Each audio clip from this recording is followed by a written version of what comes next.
샬롬 12월 30일 이슬기도 오신 여러분 환영합니다. 우리 암송 디모데후서 1장 7절 같이 하고 시작하겠습니다.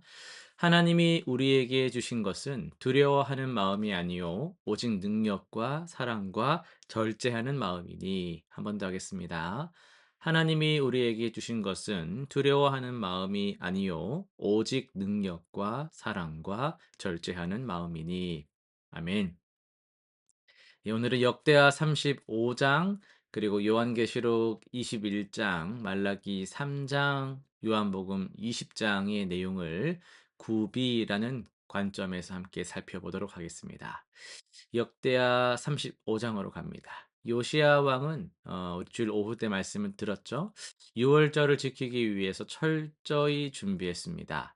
그는 제사장들에게 직무를 맡기고 백성들을 위해 3만 마리의 어린 양과 소 3천 마리를 예물로 드렸어요. 이것은 단순한 종교적 행사를 위한 것이 아니라 하나님께서 원하시는, 하나님께 드리는 그런 예배를 위한 온전한 헌신이다라고 할 수 있겠습니다. 이 요시야의 구비, 요시야의 준비는 하나님과의 관계 회복을 위한 진지한 결단을 보여주어요. 우리도 하나님을 예배하고 섬기는 일에 형식이 아니라 마음으로, 최선으로 준비할 때 주님과의 관계는 깊어지기 시작합니다. 계시록 21장으로 가겠습니다. 하나님은 새 하늘과 새 땅을 예비하셨습니다. 거룩한 성 새 예루살렘은 하나님께서 친히 마련하신 영원한 처소입니다. 이곳에는 눈물도 사망도 애통도 없으며 하나님께서 친히 그들과 함께 계십니다. 이 약속은 현재의 고난 가운데서도 우리에게 소망을 줍니다. 하나님은 우리의 최종 목적지를 완벽하게 준비해 두셨으며 우리는 그곳을 향해 나아가는 순례자들이죠. 이 소망이 오늘 우리의 삶을 변화시키고 있습니다. 예, 또 말라기 3장으로 가겠습니다. 하나님은 11조를 통해서 당신의 백성을 또 시험해 보라고 하시죠.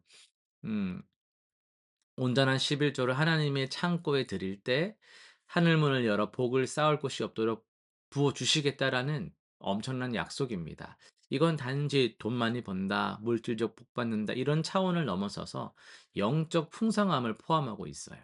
그러니까 하나님께 드린다라는 것은 어느 면에서나 볼 때 손해가 아니라 더 큰 은혜를 경험하는 통로라는 것이죠.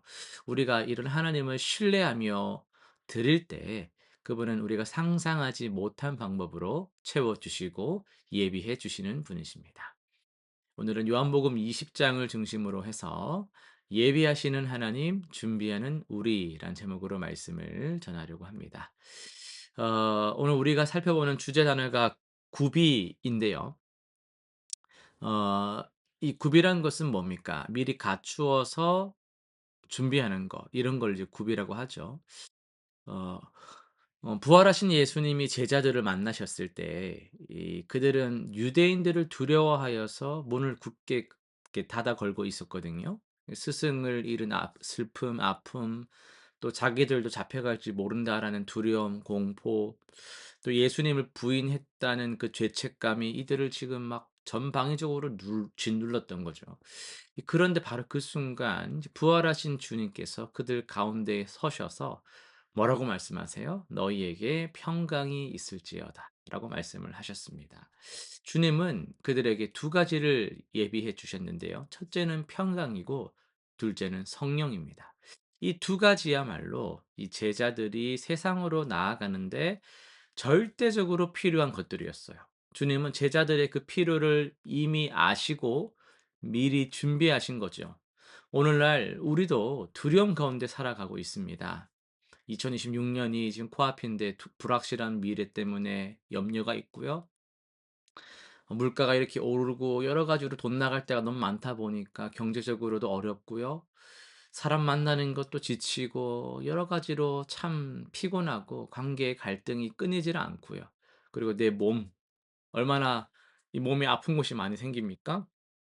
염려가 있죠. 이런 거 생각한다면은 끝이 없습니다. 뭐 할 수 있는 게 없어요. 그러나 부활하신 주님은요. 지금도 우리에게 평강을 주실 수 있는 주시는 분이십니다. 이 평강은 세상이 주는 일시적인 안정이 아니라 어떤 상황에서도 흔들리지 않는 하나님의 그 함께하심, 임재에서 오는 평안이거든요. 더 나아가서 주님은 우리에게 성령을 주셨죠. 성령을 받으라 하는 명령은 단순한 권유가 아니에요. 주님은 우리가 감당할 수 없는 사명 앞에서 우리에게 능력을 입혀 주셨습니다. 우리가 최선을 다하는 게 하나님의 뜻이라면 성령을 보내시지 않으셨겠죠. 성령님을 보내셨다는 말은 성령님 없이는 우리가 이 땅의 거룩한 삶을 살아갈 수 없다라는 걸 아셨고 우리에게 주셨다라는 거죠.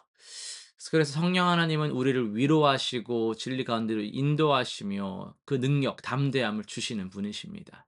이렇게 하나님은 우리의 필요를 미리 아시고 예비하시는 분이십니다. 하나님이 21 세기가 이럴 줄 모르셨겠습니까? 22 세기가 온다 해도 하나님은 이미 알고 계시죠. 두려워할 필요가 없는 거예요. 세상이 이렇다 저렇다 뭐 큰일 났다 뭐라 해도 뭐 큰일 날 수도 있겠지만 그때 큰일 가운데 또 큰일을 행하실 수 있는 우리 하나님이 함께 하신다라는 그 믿음이 우리에게 있는 겁니다. 요시야 왕이 유월절을 위해서 모든 것을 준비했듯이 하나님은 새하늘과 새 땅을 우리를 위해 예비하셨어요. 그 끝을 알고 끝을 예비하신 분이 지금 이 순간을 어떻게 모른다 할 수 있겠어요. 그렇잖아요. 말라기 선지자를 통해 약속하신 것처럼 우리에게 요구되는 건 뭐예요? 하나님께 드리는 우리의 마음, 우리의 예배입니다. 우리가 믿음으로 순종하며 신뢰를 하나님 앞에 보여드릴 때 하나님은 그 상황이 얼마나 어려운지 그건 우리 시선이고 하나님의 관점에서 놀라운 능력들을 채워 주신다라는 거예요. 이제 우리가 어떻게 준비해야 되겠습니까? 하나님이 예비하신 은혜를 누리기 위해서 우리도 준비를 해야 되는 거죠. 제자들이 다락방에 모여 있었기에 부활하신 주님을 만날 수 있었죠. 그들이 뿔뿔이 다 흩어진 사람들이었다면은 함께 모이지 않았다면 그 놀라운 만남은 없었을 겁니다. 우리도 하나님을 만날 준비를 해야 하는데요. 말씀 읽고 묵상하며 기도하고 예배하는 자리에 나아와야 합니다. 하나님은 준비된 자에게 당신의 은혜를 부어 주십니다. 굽이란 것은요, 하나님의 예배하심과 우리의 준비함이 만나는 지점이다라고 할 수 있겠어요. 여러분, 하나님은 이미 우리에게 필요한 모든 것을 아시고 예비하셨습니다. 이제 우리가 그 은혜를 받을 준비할 차례입니다. 주님이 주시는 평강과 성령의 충만함으로 오늘도 2026년도 담대하게 살아가시기를 바랍니다. 예, 실천사항 세 가지 정리하겠습니다. 첫 번째는 매일 아침 주님 오늘 내게 필요한 것을 예비해 주심에 감사합니다라고 고백하면서 하루를 시작하길 바랍니다. 두 번째, 이번 주에 예배와 그런 기도, 말씀 이런 묵상 시간들을 여러분 구체적으로 준비해 보세요. 정하고 지켜보시길 바랍니다. 그렇게 준비된 자리를 마련하는 것이 은혜를 경험하는 첫걸음입니다. 세 번째는요. 두려움이 찾아올 때마다 주님의 음성을 기억합시다. 뭐죠? 평강이 있을지어다. 주님의 말씀이고 약속입니다. 임마누엘 우리와 함께 하심이죠. 그것을 기억하고 고백하시길 바라요. 부활하신 주님이 통치하시면서 우리와 함께 하실 것입니다. 기도하고 마치겠습니다. 예비하시는 하나님 아버지, 우리에게 필요한 것을 아시고 미리 준비하시는 주님을 우리가 찬양합니다. 부활하신 주님께서 제자들에게 평강과 성령을 부어주신 것처럼 오늘 우리에게도 동일한 은혜를 부어주시옵소서. 두려움과 염려 가운데서도 주님의 평강을 누리게 하시고 성령의 충만함으로 모든 순간들을 살아가게 하여 주옵소서. 주님 만날 주님을 만날 날들을 우리가 기억하며 준비된 삶을 살아가게 하시고 날마다 주님의 그 예비하신 은혜를 맛보는 주의 자녀들이 되게 하여 주옵소서. 예수님의 이름으로 기도드립니다. 아멘.